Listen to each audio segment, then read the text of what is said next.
Hey, what up everyone? After a couple weeks on hiatus, I'm back. And this is something I actually wanted to do last week, but laptop crapped out, startup problem, so I had to take it in. But I'm finally back, and since we just had a Spider-Man movie that's been called a lousy follow-up and had Electro in it, how about I play the game that had Electro in it and was considered a lousy follow-up? So yeah, this is Spider-Man 2 Enter Electro for the PS1. And I'm doing the level select so we can skip past the stupid tutorial level with Beast. As awesome as Beast is, he is superfluous as far as this game goes. So anyway, this is actually going to be my review of Amazing Spider-Man 2 more or less. I'm not really going to comment on this game. I want to talk about the movie. And since it's gotten its fair share of criticism already, I'm going to go ahead and talk about the things I liked first. So what did I like? Even though I still consider it inferior to the Raimi films, I do like it a little bit better than the last one. And then there's the villains, Electro and Goblin. I like how they built up to them, and they made them dynamic characters, more or less. Now, back in Spider-Man 3... Yeah, homing kick, bitch. Now, Spider-Man 3, Sandman, he pretty much was the same throughout the film. And it was really no surprise when he made his peace with Spider-Man at the end. And Eddie Brock, he was a fucking douche. And later on he became a douche with superpowers. But here, Max Dillon starts out as a normal guy, socially awkward, and... okay, that's not jump. I've been playing too much Kingdom Hearts reaching the memories. Anyway, yeah, I was talking about Electro. He goes on from this goofy everyman, like average Joe, and you can really sense the change in him as darkness overtakes his heart. And then there's Harry Osborn. He starts out okay, comes in and takes ownership of the company, and makes it clear he's not going to take any shit from anyone. But then, as he starts worrying more and more about dying, a disease he can't find a cure for, you see madness start to overtake him, and he begins to become resentful. I liked that. I felt it gave it a bit more emotion than Sandman and Venom gave you in Spider-Man 3. So that's one thing where it does better than Spider-Man 3. And I remember around when Spider-Man 3 came out, I overheard a guy at work talking about, oh yeah, I like the interaction between Sandman and Venom. That gave me the chills.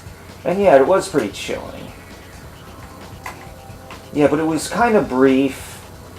And it was kind of like, ooh, that was a pretty cool moment. But here, when Harry Osborn approaches Electro in this movie, oh man, you can really sense just how far gone Harry is and what Electro's willing to do now. It was set up for a real tense moment. Okay, I wasn't listening, I didn't hear what I said, but I think at this part you have to smother it with lead fluid. Come on, target the damn fire.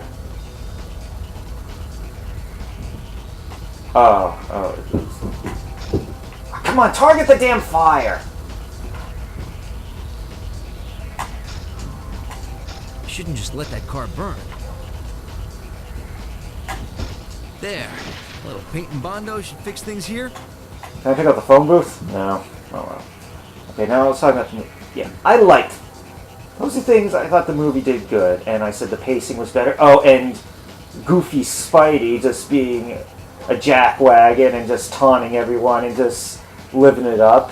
It's good that we have that now. Definitely something it does better than Sam Raimi's films. It's a weird paradox when you think about it. I mean, the Sam Raimi films get the reputation of being a bit more goofball-y, but it has the more morose, some would say emo Spider-Man, whatever. But here you got this Amazing Spider-Man which tries to be like a Keep your eyes peeled. Batman Begins for Spider-Man. But it has the more goofball Peter that's not afraid to laugh it up. It's a weird paradox, but it's... Spider-Man 10, Nameless Thug 0. But Another shout out whatever. for It yours is what it truly. is. The signal for my spider tracer's growing weak. Better take to the rooftops Okay. and follow my compass. Anyway, Electro in this movie, I thought, yeah, at the start it was way too goony. People have already compared it to Riddler from Batman Forever, but it makes me think more of, okay, you ready for this? Hector Hammond from Green Lantern. Starts out as a guy who's never had much luck in life, and then suddenly he gets superpowers and there's going to be hell to pay. Yeah, but I thought Green Lantern did that way better. I know, a lot of people, you hate Green Lantern, but just hear me out. It was interesting how they made Hector a thematic foil for Hal. I thought having his psychokinetic power stem from the yellow power of fear, that was pure genius. Since they obviously wanted to save Sinestro for another movie, they kind of made Hector the foil. Alright, the signal from my Spidey tracer is stronger from up here. My compass should lead right to him. Yeah, rooftop chase again. Yeah, but anyway, with Electro, I didn't get any of that sense that he's going to be this big nemesis for Spider-Man. It's like he was just there. I mean, Goblin, Ock, Venom, Sandman, they had a purpose for being in there in the original trilogy. Posed a challenge to Peter, both physically and mentally, but Electro, I thought he was just there because he needed a villain to fight this week. If I take out that thug, it'll stop the machine gun. But anyway, I wasn't really expecting much from the Electro character. Not because I think Jamie Foxx is a bad actor. I mean, it was pretty fun to watch in White House Down, but Electro's just a sucky villain, period. So, my beef is why... And of course, I gotta mention again the idiocy of whining about a black actor playing Electro when I think he was black in the Ultimate Comics. It's just, why they pick such a lame villain? Can I lift the... No. For some reason I thought I could. Let me just switch them over there. How long have I been playing this? About 8 minutes? Hey! Hayes for horses! And I can't believe I recited something we all heard to scold us back in second fucking grade.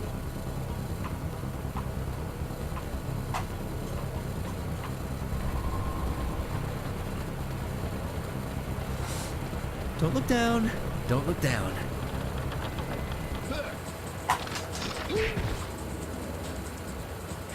Now, where do I get the ice webbing and just chuck watermelon-sized hunks of ice at everyone? That was kind of fun.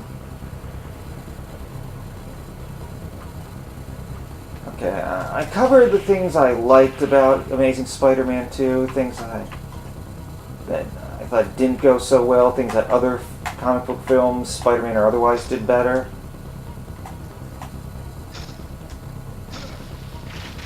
Yeah, snipe these asses. Uh-oh, he's onto something like fucking Metal Gear.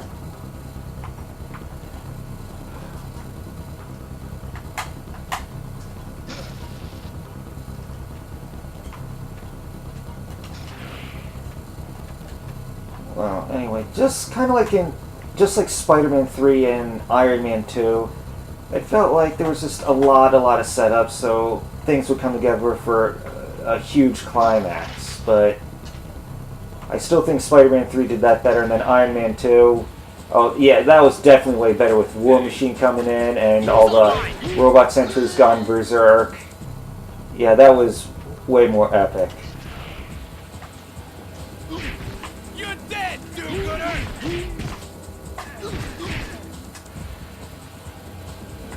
Trying to think of other things I can...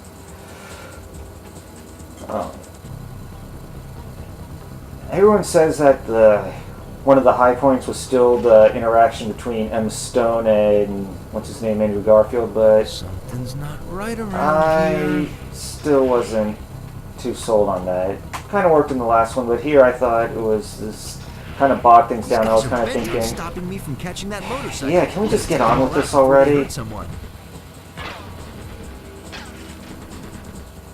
Yeah, I wasn't, like I said, wasn't too keen on the pacing in Amazing Spider-Man 2.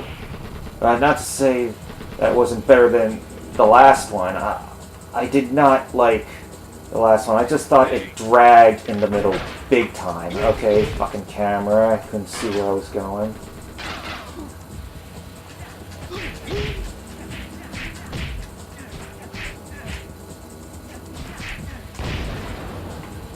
Or does it kind of seem ridiculous that Spider-Man has enough strength to just take out a machine gun like that? Yeah, I'm having trouble here, but this was the Spider-Man game where people bitched about the camera. Back to the pacing of Amazing Spider-Man 2, while I think even Spider-Man 3 did it better. I never was really bored with Spider-Man 3, believe it or not. Come on. Your slinging days are over!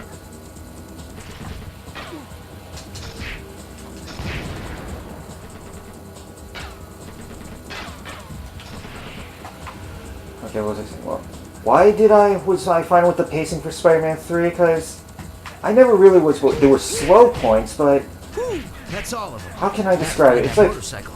a perfect sine wave pattern. Like, That's all of them. you got peaks and Gotta find that troughs. motorcycle. It dips a little, but I was confident with things would pick up. It's like, ooh, oh yeah, fight with Sandman. It's like, it's kind of getting slow again. It was like Harry and Mary Jane just doing the twist. Whatever. Oh, got his memory back. He's the Green Goblin again. So yeah, there was that.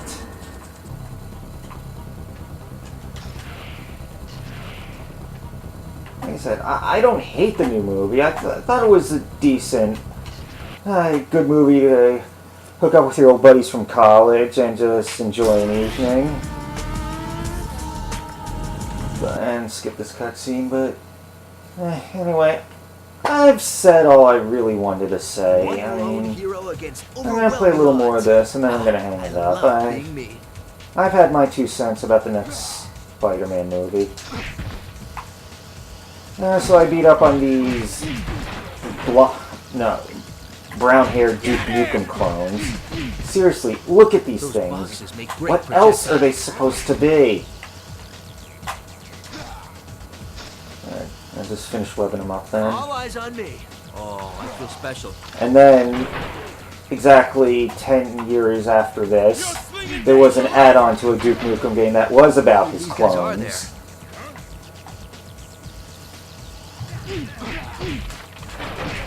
Glitched. You got glitches in e-britches! Or maybe Vanellope put them in there. Yeah, speaking of movies, I finally watched Wreck-It Ralph, and I think that's officially the best Disney movie I've ever seen. A few weeks ago I would have said it was Tangled, but no, now it's definitely Wreck-It Ralph. And glitches in his britches, as he webbed them right through the crate. And since I'm on a roll, just be a sniping asshole. Yes, thank you for stepping into my crosshairs, said the spider to the Duke Nukem clone.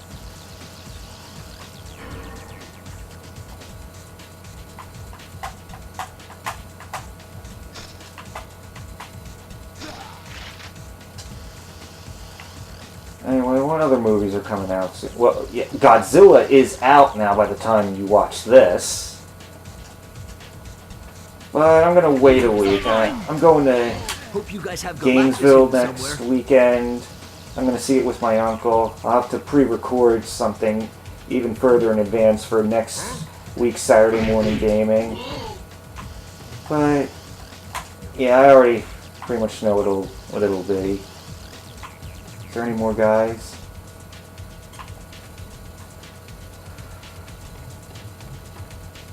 And then hopefully the Memorial Day is when I'll come back and I can get with aforementioned college buddies again and go see X-Men Days of Future Past. Oh, come on, that's not it?